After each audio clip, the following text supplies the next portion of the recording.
Bien-aimés dans le Seigneur, le football est une bénédiction de Dieu, mais pas la chose la plus importante de notre vie.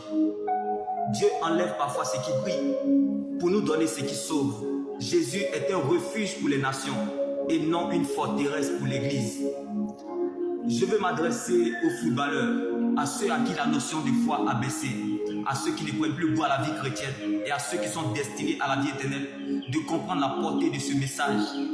Dans le psaume 1, quand Dieu prend le risque de te révéler certaines choses et où il t'emmène, toi aussi prends ce même risque de croire qu'il est capable de le faire. Dieu va ridiculiser et exposer beaucoup de soi-disant prophètes ou ministères de Dieu. Ce n'est pas parce qu'ils ne sont pas bons, mais ils sont entrés dans un jeu qu'ils ne maîtrisent pas eux-mêmes. Celui qui maîtrise sa nuit contrôle le jour. Jésus n'est pas footballeur, mais il a marqué l'humanité. Alors ne commence pas ce que tu ne peux pas terminer. Il ne faut pas avoir sommeil à la mort, sinon tu risques d'être confondu à un cadavre. Laisse les morts enterrer les morts. Toi va et annonce le royaume de Dieu. Comme la Bible pouvait nous conduire en Luc 9, verset 60. Bien souvent les hommes construisent eux-mêmes leur tombeau et tiennent ainsi leur existence captive. Il ne suffit pas seulement de prophétiser ce que tu vois, mais d'accomplir ce que tu as dit. Les hommes prophétisent, mais Dieu lui parle.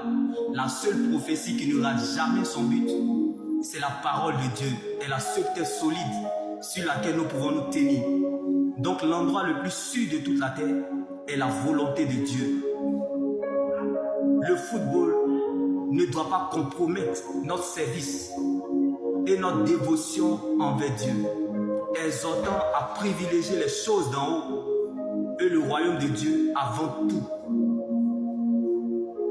Alors bien-aimé, ne commence pas ce que tu ne peux pas terminer. Vaut mieux, bien-aimé, perdre la gloire des hommes que de perdre la paix de Dieu. Car il n'y a pas de fidélité de Dieu sans infidélité des hommes. Donc l'abandon des hommes n'est pas l'oubli de Dieu. C'est pourquoi, bien-aimé, Jésus, sa place ou sa présence dans notre vie n'est pas négociable. Car la chose la plus importante que Dieu donne à une personne est la présence de Dieu. Jésus est la vie dans nos années. Même si le Seigneur n'est encore rien dit, mais je sais que tu dois garder ce qu'il t'a dit. N'aie pas peur de ce que tu ne peux pas changer, car celui qui n'a pas peur du regard des autres a déjà exercé une grande foi, car la recherche de l'approbation des hommes peut vous détourner de la voie de Dieu. Si tu es apprécié du monde, c'est que tu n'es pas de Dieu. Si tu dois marcher avec Dieu et ce qu'on doit te dire, ça doit toujours te plaire, c'est que tu ne marches pas avec Dieu. Car l'évangile de la facilité qu'on t'a prêché est un mensonge, c'est une pire malédiction. Quand on compte sur Dieu et dépend de sa parole, on devient ennemi du monde. On ne s'attend pas à la facilité, mais on se sent à l'aise dans l'épreuve. Car l'épreuve nourrit la foi et la foi nourrit Dieu. Donc ils ne pourront jamais affamer quelqu'un que Dieu a nourri. La foi, c'est une mentalité. Alors attache-toi à ce que tu crois, à la parole de Dieu. Et tu verras dans le temps que Dieu veille sur ses promesses et agit avec sagesse. La vie est ce que nous pensons. Donc le diable cherchera toujours à te montrer ce que tu penses, bien-aimé. Et cherchera toujours à te rappeler ton passé. Parce qu'il sait qu'il ne pourra jamais changer ton avenir. Ton futur ne dépend pas de l'atmosphère. Ne dépend pas de ta réalité actuelle. Ton futur dépend de ton cœur. Est lié à l'état de ta pensée actuelle.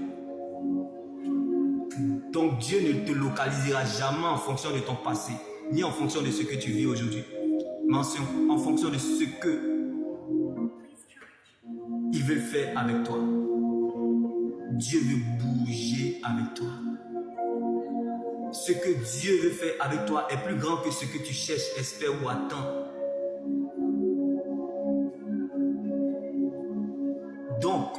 Bien-aimé, ne commets pas l'erreur de te détourner de la voie de Dieu à cause de la recherche de l'approbation des hommes. C'est un grand piège. Nous avons déjà des problèmes qui dépassent les menaces. Il y a des âmes qui sont perdues de Christ, qui sont dans le monde.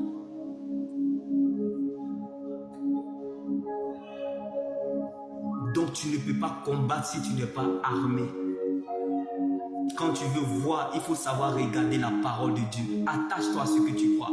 Bien-aimé, quelle que soit la majorité de places que tes problèmes prendront dans une valise, la petite place que tu laisseras à la parole de Dieu fera la différence. Ce n'est pas ce que tu n'as pas encore eu qui réveille un mort. Ce n'est pas ce que tu cherches, espères ou attends qui peut réveiller un cadavre. Donc si tu es encore là, c'est que Dieu l'a voulu. Laisse-moi te choquer, bien-aimé. Pour celui qui vit, il peut toujours encore attendre quelque chose.